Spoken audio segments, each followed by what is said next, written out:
Welcome back to VOP this morning on VOP TV. The military regimes in Burkina Faso, Mali, and Niger Republic announced yesterday their immediate withdrawal from the West African bloc, Ecowas, saying it has become a threat to member. And it was a sovereign decision to leave the Economic Community of West African States without delay. Recall that all three founding members of the bloc in 1975 were suspended from ECOWAS, with Niger and Mali facing heavy sanctions as the bloc tried to push for the early return of civilian governments with elections. The sanctions were an irrational and unacceptable posture at a time when the three have decided to take their destiny in hand, a reference to the coup that removed civilian administrations. The leaders' joint statement added that 15-member ECOWAS, under the influence of foreign powers, betraying its founding principles, has become a threat to member states and people. They accused the grouping of failing to help them tackle the jihadists who swept into Mali from 2012 and then onto Burkina Faso and Niger. In the same vein, the ECOWAS Commission said it is yet to receive any direct formal notification from the three member states about their intention to withdraw from the community. And this actually happened to be the story that made the lead in most nation dailies today. And what we want to ask, what is happening in West Africa? What is happening with this bloc that was founded 48 years ago? There was a clip that we watched where Gowon was talking about the reason for establishment of this ECOWAS when they signed the treaty in 1975. Mr. Akin, what do you think will be the outcome of this withdrawal of these three nations, Mali, Burkina Faso, and Niger, from ECOWAS, if this negotiating talk that the ECOWAS is talking about fails? A deja vu, in 1960, when Macmillan of the UK talked about the wave of change going across Africa. 59 was Ghana, Nigeria 1960, and it kept on. By the time we got into the mid-60s, the military now started taking over. And if we take Nigeria as a case study, as it benefited us, maybe no. And so we touted and said democracy is the name of the game, without dismantling the colo mentality that is the way it is, especially within the francophone countries, where they worked and toiled and are being exploited by mother France, taking care of their currency, their culture, in fact, and by way that change of governments. Since 2020, I think there are about 7 countries where we've had military coups. I say this just as a precursor to now answering your question. There is real geopolitical war going on, and naturally the Russian Wagner group, Wagner is gone. I've taken a bit of an inroad. Not too long ago, we saw the Secretary of State, Blinken, coming into Africa. It's all part and parcel of the fact that what Mali, what Niger, and what Burkina Faso are calling sovereign decision again is like a coup in my mind, procedurally. I concede the fact that they've been oppressed for so long. And that oppression, in my mind, did not come from Nigeria, or did it come from ECOWAS. I disagree vehemently that while they were facing their jihadist insurgents, while they were facing their poverty, we were also facing ours, one way or the other. Maybe with the exception of Debbie, now late Debbie of Chad, who took the fight to their doorsteps. Nigeria, more than any country in the Gulf of Guinea and within the Sahel region decided that, look, let's come together and make sure we do what we needed to do to try and stay. So, I am on the side of ECOWAS. Okay. To say, for instance, that they've not been officially notified. Yes, because it takes 1 year. It's after it's supposed to take 1 year, but from what Prime Minister Zain is saying, it's supreme decision that you should take. You think that will hold water? Well, anything can happen in a military regime when you don't do things according to protocol.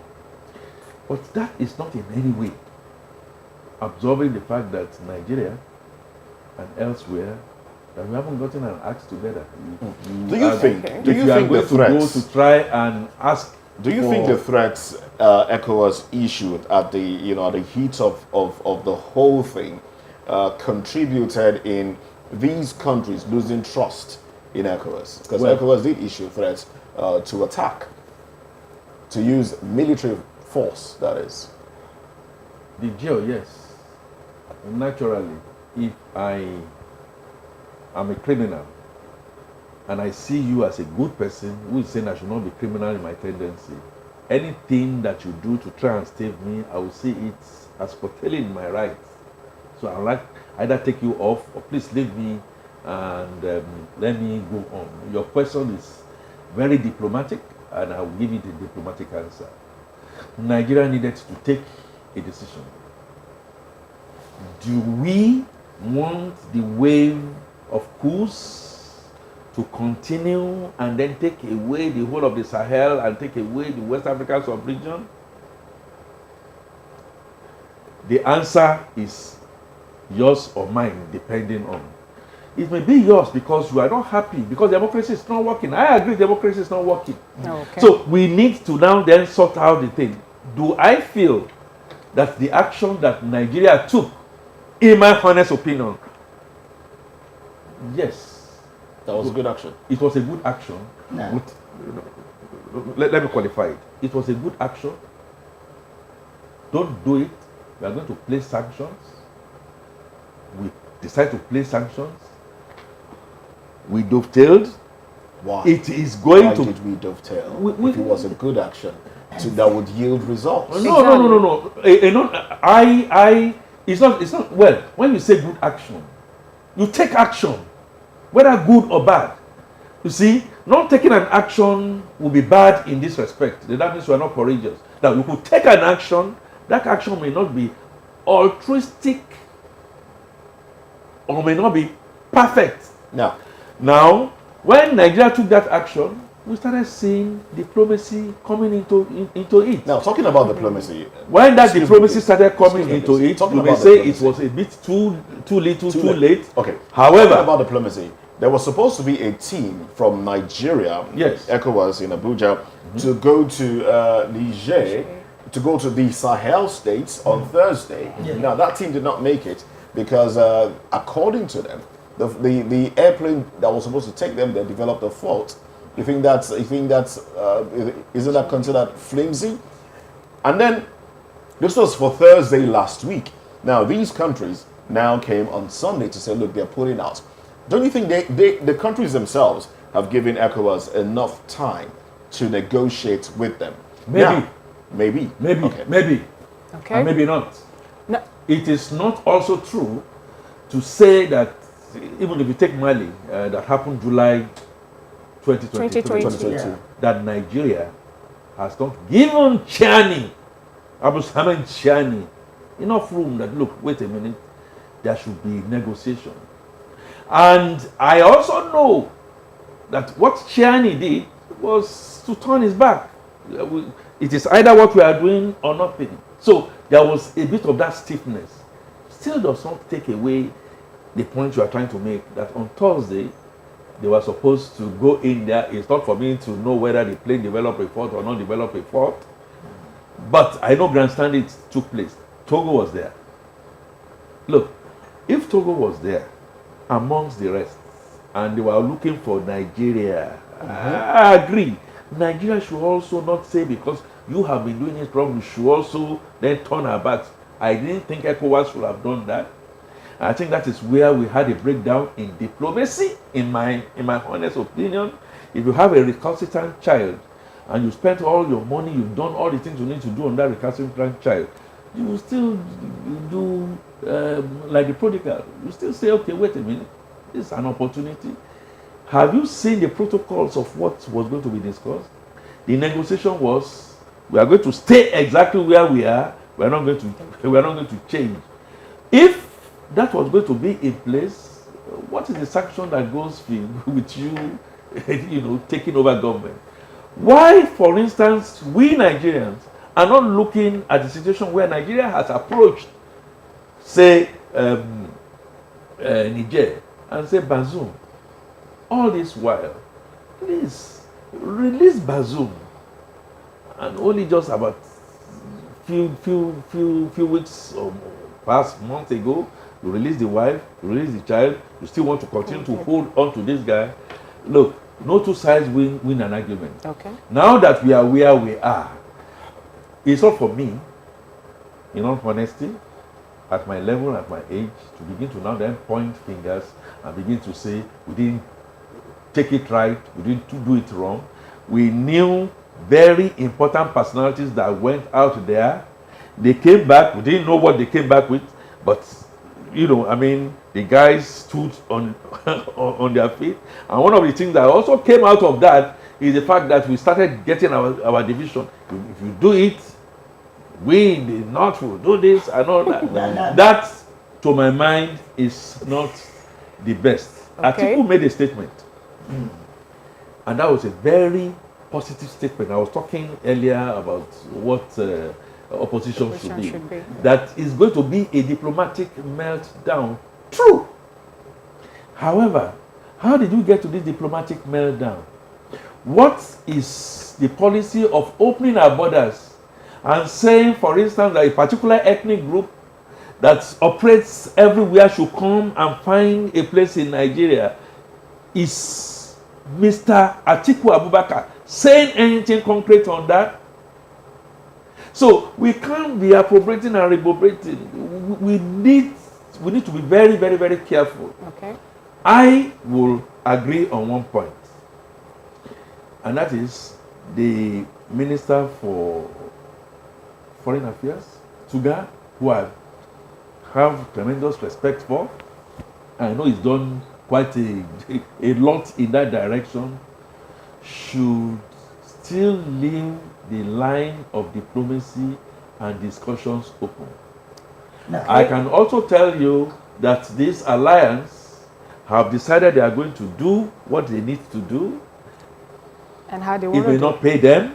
It may not pay them, nor will it pay ECOWAS. Okay, now we still stay with Atiku on this. You just mentioned rightly now that Atiku said that it's going to be a diplomatic meltdown. Yes. In your opinion, how would you assess the diplomatic implications of this withdrawal?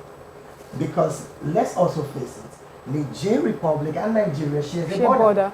Now, security-wise, how do you think Nigeria would continue fighting terrorism knowing that these guys are no more in the bloc? It's going to be tough. It's going to be difficult. I mean, these are hard choices. Absolutely no doubt about that. When we didn't make the choice, it didn't help our security.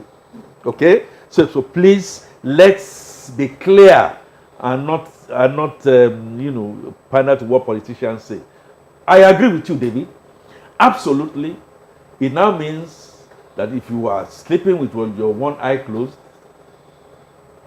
in fact, you should not sleep at all again. No, it's not a matter of not sleeping. In fact, go look for 4, 5 additional eyes and put it on there for you to be able to. So I agree it is a problem. What is really the problem? Have we defined what those problems are? Those problems basically are a situation where people want to struggle for land that does not belong to them, or they want to conquer land that does not belong to them. We must face that very, very squarely, whether in Nigeria, whether out there.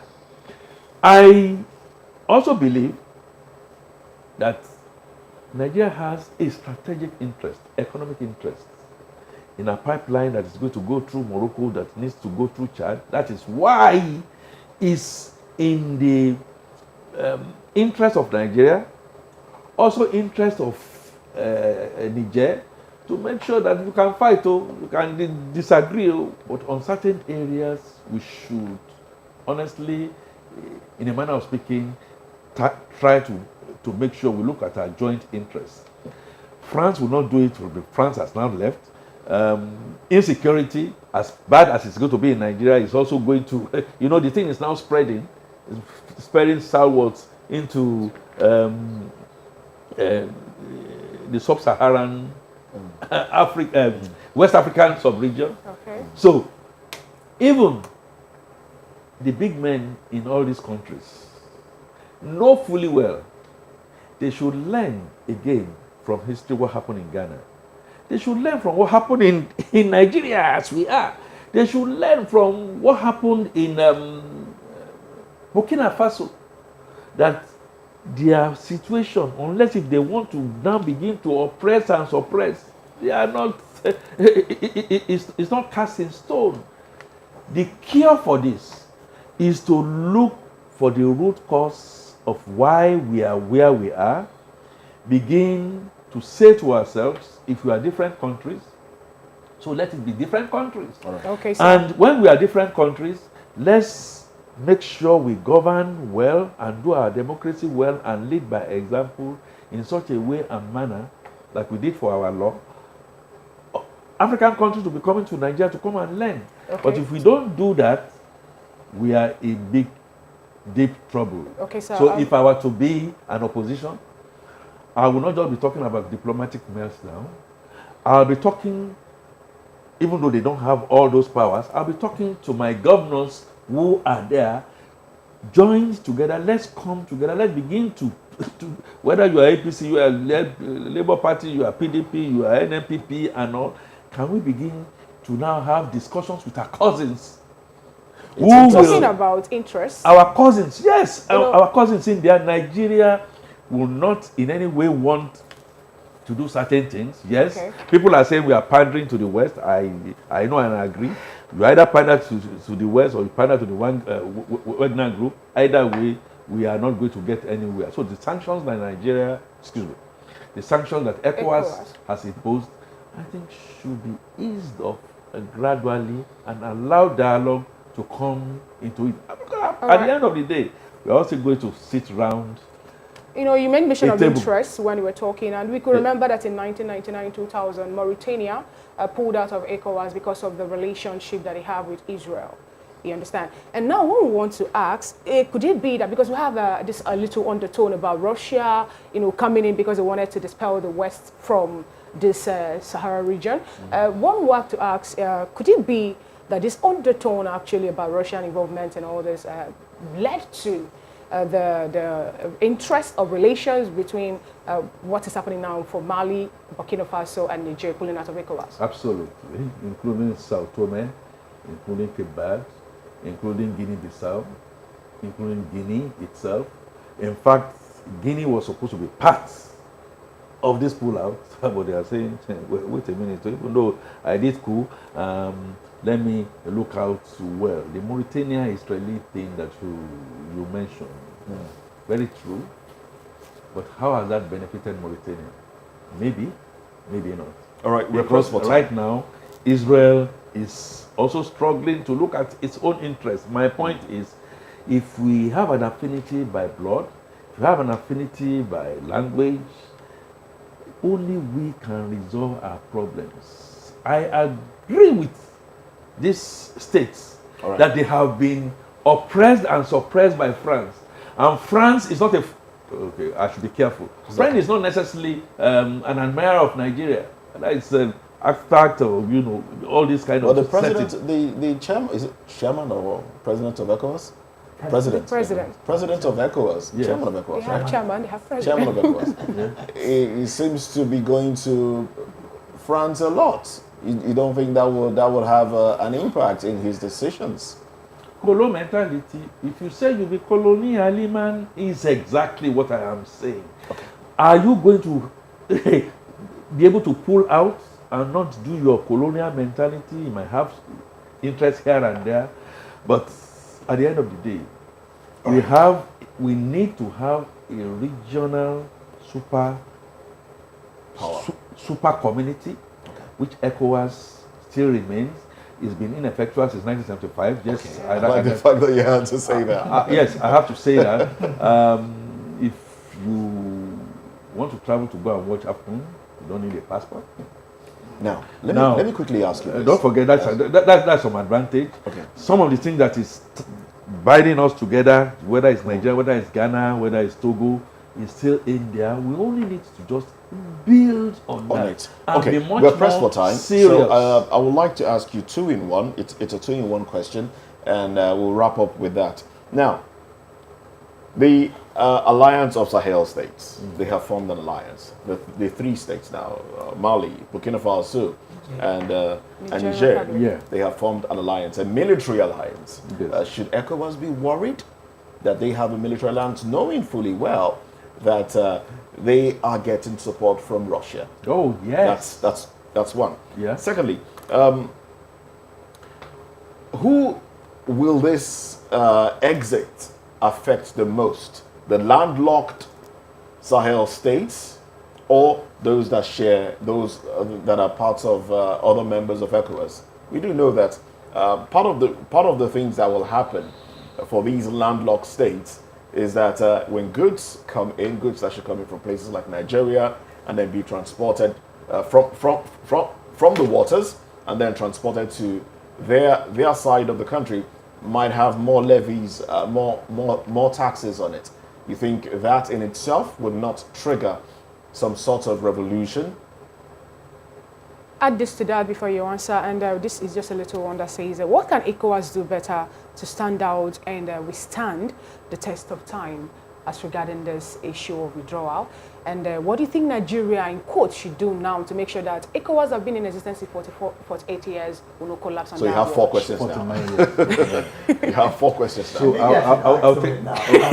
So what then should the states that are neighbors to this Sahel countries do in terms of security to get it right? So let's start. About 5. Blood is thicker than water. I am Igbo, and you are Yoruba, and we are joined by marriage. I know tribe and tongue can separate us, but we have children, and by way of assimilation, it's going to be in an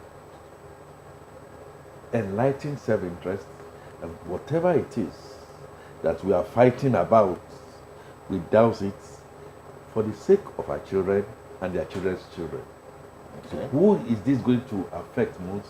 It's going to affect both negatively, starting with security. I also think that, like I said, everything ends on a round table. So we might have taken decisions because of things we needed to have done. We didn't do it. And like Oseni has said, the sanctions have been illegitimate, irresponsible, go on and on. There's a reason why that came into being. But I think we need to begin to now find a way to douse them. The second aspect of your question, so I've said it's going to affect equally, but in the immediate, Moses is going to affect them more. It's going to take, when you plant a maize, it will take some time before you germinate. And don't forget that your enemies are around, they can go and put tires in there and they can begin to do counter for you. I hear people say that some of the mineral uranium resources that France was taking and slapping Niger has started to sell directly. What about accountability? I am not too sure that military governments are the most accountable, given the kind of experience that I think we have. Maybe these guys are going to be different. I don't know. Now, Fina, your point about what ECOWAS should do, I think ECOWAS should continue with the dialogue. I think we still have a few elderly statesmen. They may be old. Django one is still there, and a few others, maybe second generation, should continue to maintain the dialogue. I am particularly happy that my classmates, I always say that, and former Emir of Kano, Lamido Sanusi, took some steps on his own. They are supposed to be my cousins, they are supposed to be my friends and stuff like that. Open a line of communication. I think we should look at those communications again and try and develop them. The only thing that I feel might be is this colonial mentality thing. So Nigeria and the Western, Western world and stuff like that. When we do our democracy right and we become self-sufficient, we will have the wherewithal to be able to face the West. All right. You remember? Can you, in 30 seconds, respond to the one that you remember that Murtala Muhammad and Obasanjo stood to the West at the time when we knew we were standing right, so we should be able to stand right. All right then. And then David, David, who is supposed to be the king.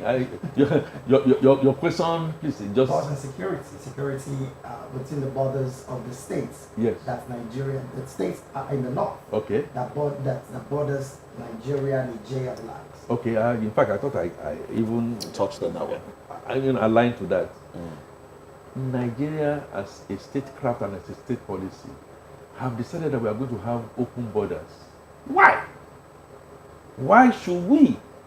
So people come from yonder because they want to come and vote in a convoluted politics. We just open the place, and then they begin to come in and continue to attack us. So that is the area of the diplomatic meltdown that I think my brother is saying. But do we have enough energy? Do we have enough resources? Well, I'm sorry, we have to end this conversation. It is going to be worse. We honestly appreciate your views and thoughts. It will now set us on the narrow path. Big thanks to you, Mr. Akin Fatunke, who is a chartered accountant, communications expert, and also a public affairs commentator. It's been wonderful. Always is wonderful having you here. Thank you very much. Well, we'll take a break now. When we come back, we'll get into business, entertainment, and then sports. Stay with us.